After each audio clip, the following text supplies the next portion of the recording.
दर्शकबिन ज्यालङ्गाभित्र हराएका कथाहरू श्रृङ्खला 3बाट स्वागत गर्न चाहन्छु। आजको शीर्षक रहेको छ सुरवीर दमाईको कथा। छुवाछुत विरुद्ध जनचेतनामूलक कथा रहेको छ।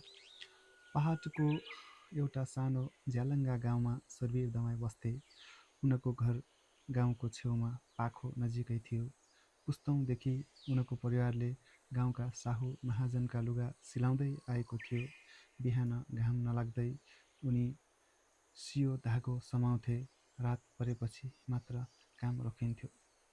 सुरवीरको मेहनत कहिल्यै कम भएन, तर सम्मान भने सधैँ टाढै रह्यो। उनी साहुको घर जाँदा आँगनभित्र पस्न पाउँदैन्थे। चिया दिँदा छुट्टै गिलास राखिन्थ्यो। कहिलेकाहीँ साहुको खेतमा पनि काम गर्न बोलाइन्थ्यो। रोपाई कटाई गोडमेल सबैमा उनको पसिना बग्थ्यो। तर खेतमा प्यास लाग्दा नजिकैको धारोबाट पानी खान नपाइन्थ्यो। तिमीहरूले छोएको पानी चल्दैन भन्ने वाक्यले उनको मन चिरिन्थ्यो। तर सुरवीरको मनमा एउटा ठुलो सपना थियो। मेरो छोरा पढेर ठुलो मान्छे बनोस्। गाउँका कतिपयले हाँस्दै भन्थे, दमाईको छोरो पढेर के हुन्छ र? तर सुरवीरले हार मानेनन्। साहुको लुगा सिउँदै कमाएको थोरै पैसाबाट उनले आफ्नो छोरालाई विद्यालय पठाए। आफूले भोगेको अपमान छोरोले नदेखोस् भन्ने चाहना उनको मुटुमा थियो। छोरो तेज थियो। उसले पढाइमा राम्रो गर्यो। गाउँको विद्यालय सकाएर सहर गयो। धेरै दुःख सङ्घर्ष र अभाव झेलेर उसले लोकसेवा परीक्षा पास गर्यो। अन्ततः ऊ खरिदार बन्यो। त्यो खबर गाउँभरि फैलियो।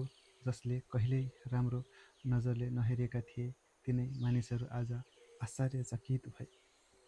एक दिन सुरवीरको छोरो सरकारी कामले आफ्नै गाउँ आयो। कार्यालयमा मानिसहरूको भिड थियो। त्यही भिडमा पुरानै साहु पनि थिए, हातमा फाइल बोकेर। साहुले ढोकाबाट भित्र पस्दा कुर्सीमा बसिरहेका कर्मचारीलाई देखे।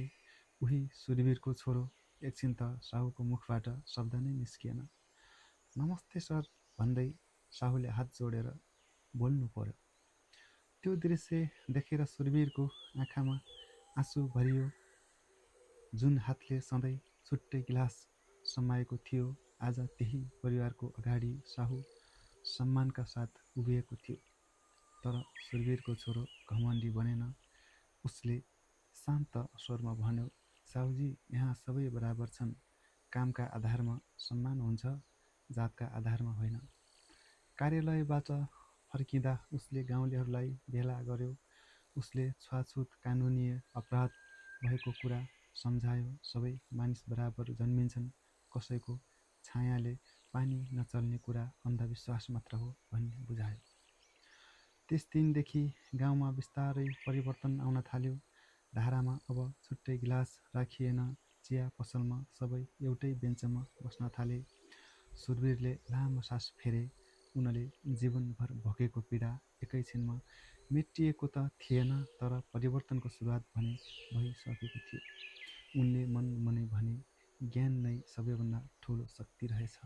र त्यो दिनदेखि गाउँलेहरूले बुझ्न थाले, मानिसको मूल्य उसको कर्मले तय गर्दछ, जातले होइन। हस्त, धन्यवाद।